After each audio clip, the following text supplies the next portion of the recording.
Hi guys, BuildZoid here, and today I want to respond to this comment right here, which is under the very prepared. It's under this video, yeah, the DDR5 versus DDR4 video. So yeah, so let's just read this comment. So can some frame time spikes in games be traced back to the RAM busy with a refresh? And does that mean DDR5 could in theory have fewer frame time spikes? No. Because this is basically a problem of timescales, right? Humans very slow. 1000 FPS also very slow.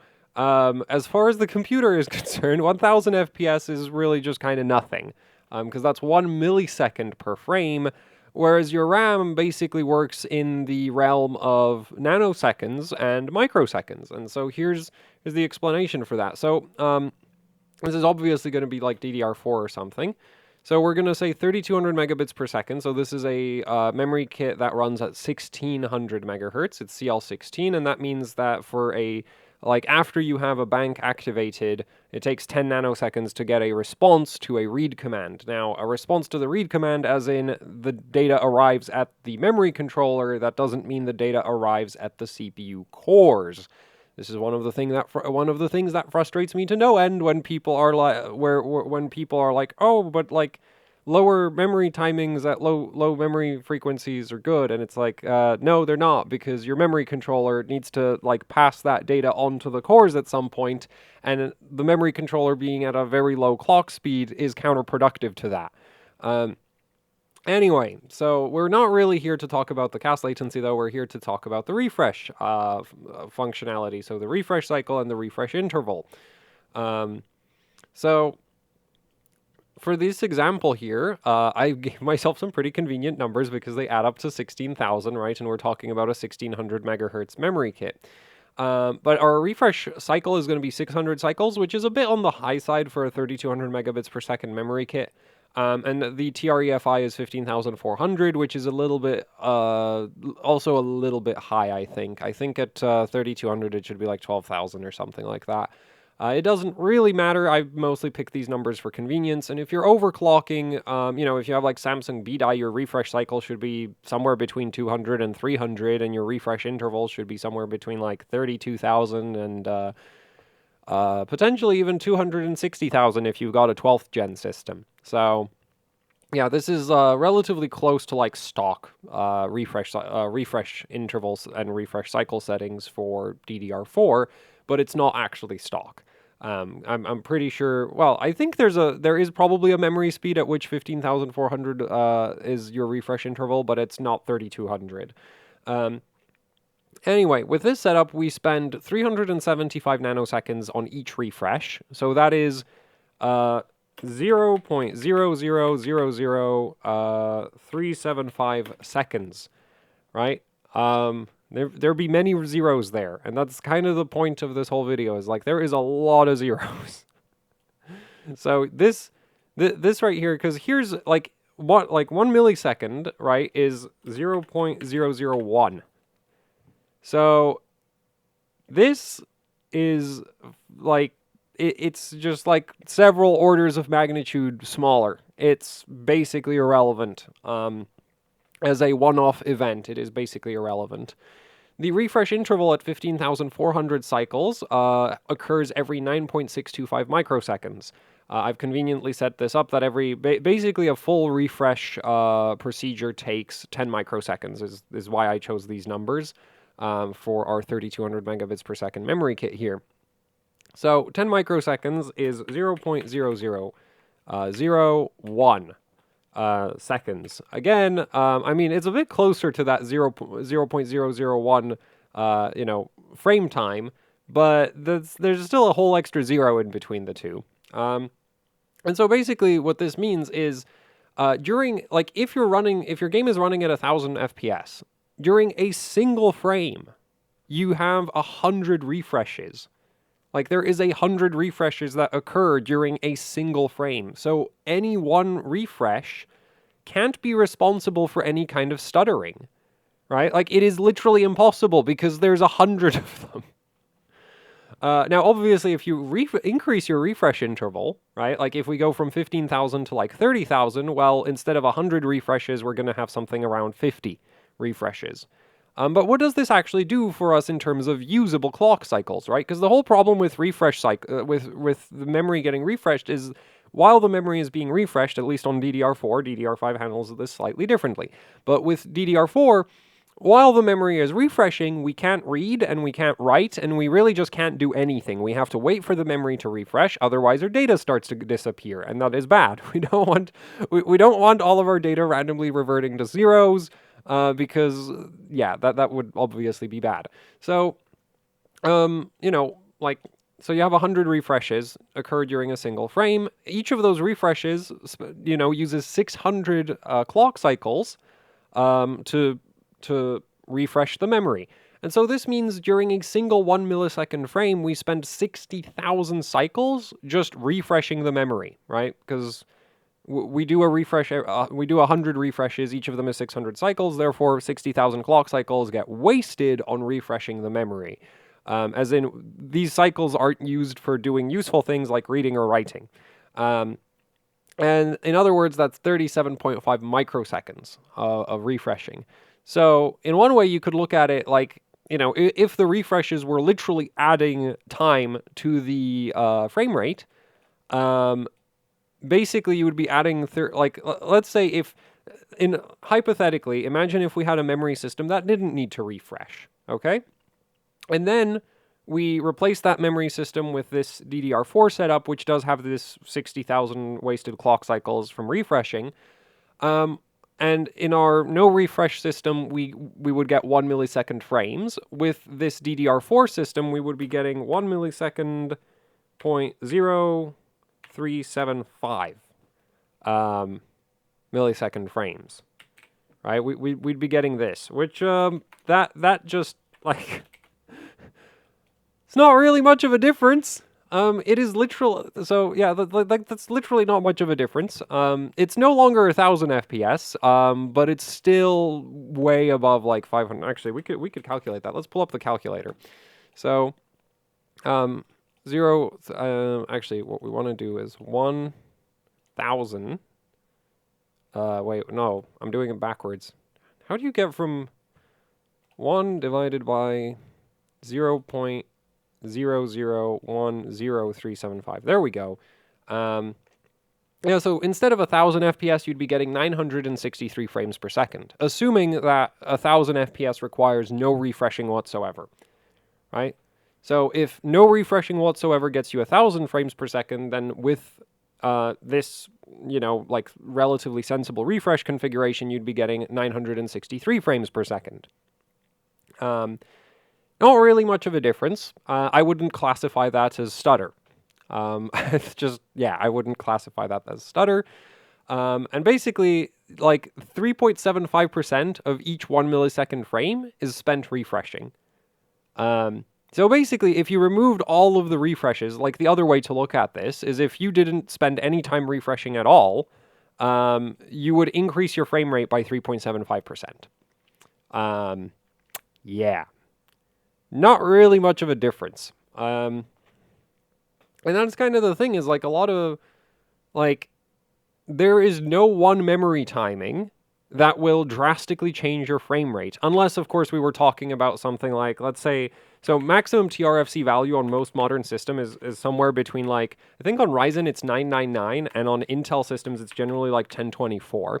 And let's say we were refreshing every, like, I don't know, 2,000 cycles, which is just completely absurd. Like, actually, yeah, you know what? No, screw it. We're gonna say we were refreshing every 1,000 cycles.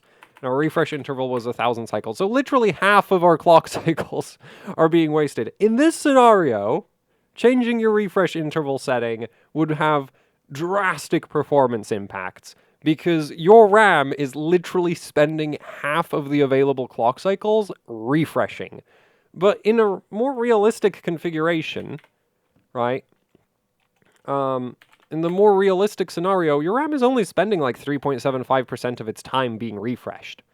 And this applies for 1 millisecond frame times as well as 10 millisecond frame times. Like at 100 FPS, it's still going to be 3.75% because instead of 100 refreshes, you're going to be doing 1,000 refreshes in a 10 millisecond frame.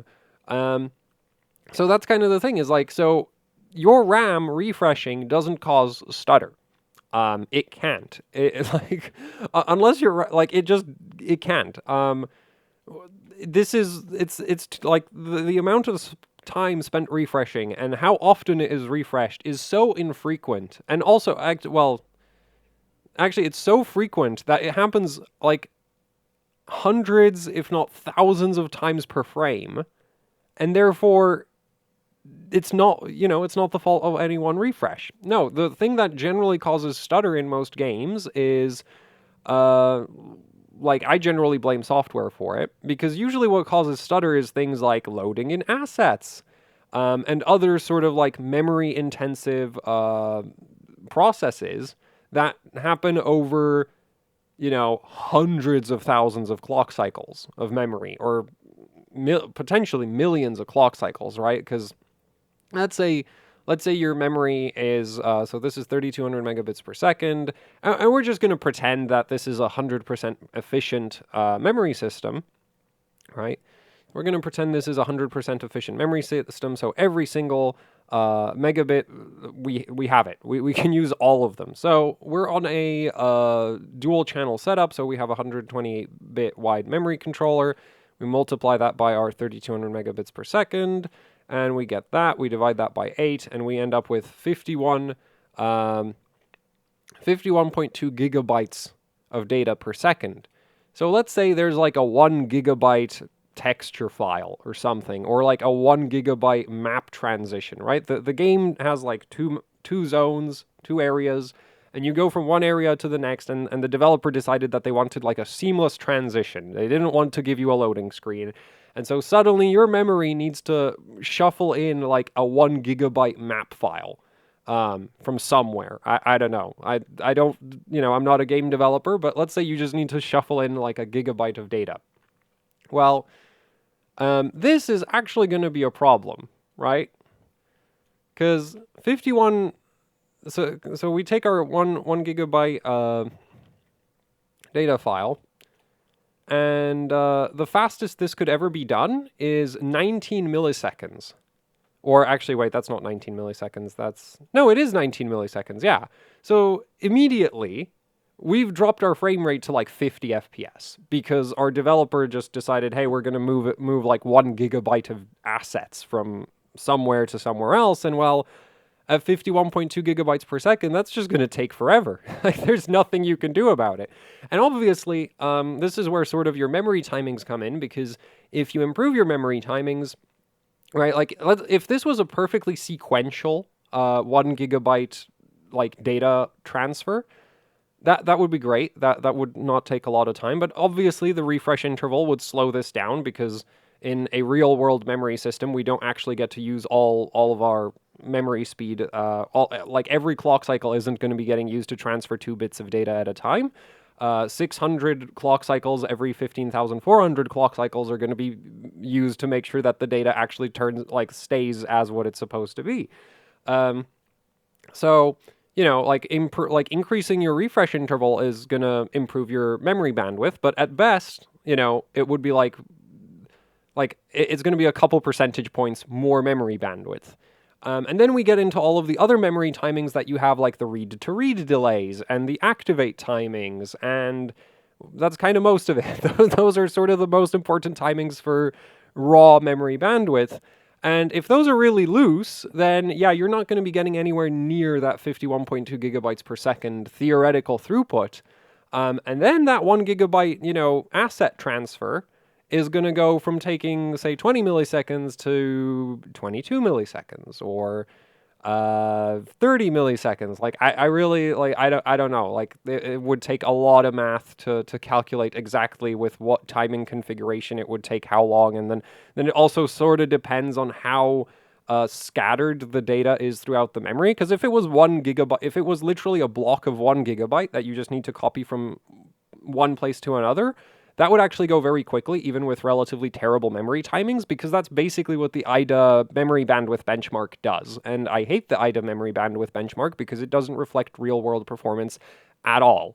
It's utterly useless. You can get good performance in IDA with absolutely horrendous memory timings because IDA literally measures peak throughput. And in order to measure peak bandwidth, like you just put a nice big blob of data in the memory and then you copy it from one place to another. And it's just like, oh yeah, that goes quickly. But if you had a lot of little pieces of data scattered throughout the memory, you're not going to be getting anywhere near peak theoretical bandwidth. You might be getting like half that or less than half that. And then, yeah, you transferring a 1 gigabyte blob of assets is going to take, 40 milliseconds or something. And then you've got like 20 FPS. And that's why you get stutter.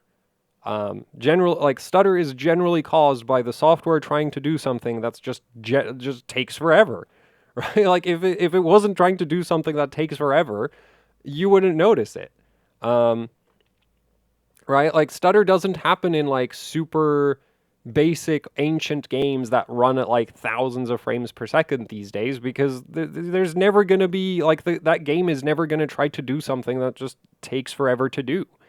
And so really yeah, you can obviously improve the worst case scenario by having better memory settings because if the developer does decide to do something stupid like copying 1 gigabyte of assets around for some reason, or there's many other things that could cause some crazy amount of memory access for no apparent reason.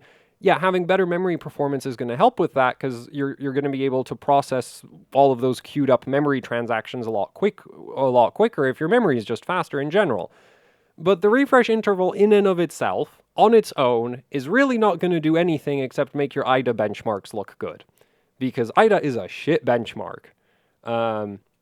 And this right here, the way this comment is basically thinking about memory is just wrong. Your refresh cycle just, like there's 100 of them in a single 1 millisecond frame. There's 1,000 of them in a 10 millisecond frame. Like it happens all the time, constantly, and you never notice it. Funnily enough, if the refresh interval made a sound every time, like if you had a sound that played every time a refresh interval completes, you could actually hear that. That would be into the audible like frequency range. So that would be kind of funny if you, like imagine if your RAM would change pitch based on what your refresh interval was. Actually, I think you could intentionally cause that. Because that's almost what coil, like, if you had a really loose inductor and a memory system that just, because funnily enough, the refresh interval does pull a lot of power because when the memory is refreshing, that's actually sort of one of the heaviest things that the memory does in terms of like transient loading on the memory power delivery system. So, yeah, if you had like loose inductors on the motherboard or something, you could maybe get coil whine that's at the frequency of the refresh interval. Maybe. If you like if the motherboard was really badly designed, you could maybe get coil whine at the frequency of the refresh interval. Because this is in the range of like, I'm pretty sure audible frequencies at 10 microseconds, or that might be a bit, actually that might be 100. It might be a bit high because humans can hear up to like 18 kilohertz, so this might be still just outside that range. So yeah. Anyway, that's it for the video, and this ended up being way longer than I wanted it to be, but yeah, like this is one frustration I have with a lot of discussion of RAM on the internet is like. Literally, if you deleted refreshing from the memory, at best you're going to get a 3.75% performance improvement. And there are benchmarks showing that like overclocking your memory gives you much more performance gain than 3.75% because most of the bottleneck is not the refresh interval. And it's also not like it's not any one timing, right? Like it's relatively easy to improve your tRFC from like 615,000, like refresh from 615,000 to 340,000 or something, and that's gonna probably you're gonna go from spending like 3.75% of your time refreshing to like 1% or 0.5% of your time is going to be spent refreshing. And so you're going to gain like 3%. But there are benchmarks out there for games showing that some games will gain even 20% more FPS. And it's not happening because of the refresh interval, because you've literally eliminated, like, because, you know, literally what I'm explaining here. So, yeah, the other memory timings matter a lot. Like, yeah. Anyway, though tRFC and tREFI are sort of the two, like these two show up really clearly in the IDA latency benchmark, but the IDA latency benchmark, well, to be fair, that's actually an accurate benchmark if you care about transferring like 1 byte of data. Again, it's just not real world useful. It measures something that's not really all that relevant under most circumstances. So, yeah, anyway, that's actually it for this video. Hopefully this helps somewhat, maybe, I don't know. Thanks for watching. Like, share, subscribe, leave any comments, questions, suggestions down in the comment section below. If you'd like to support what I do here with actually hardcore overclocking, I have a Patreon. There's also, I also have a Teespring store. There's links to both down in the description. I also have a Bandcamp if you hate your ears. I make, like, industrial stuff that, yeah, but there's a Bandcamp link as well if you want to check that out. So, that's it for the video. Thanks for watching, and goodbye.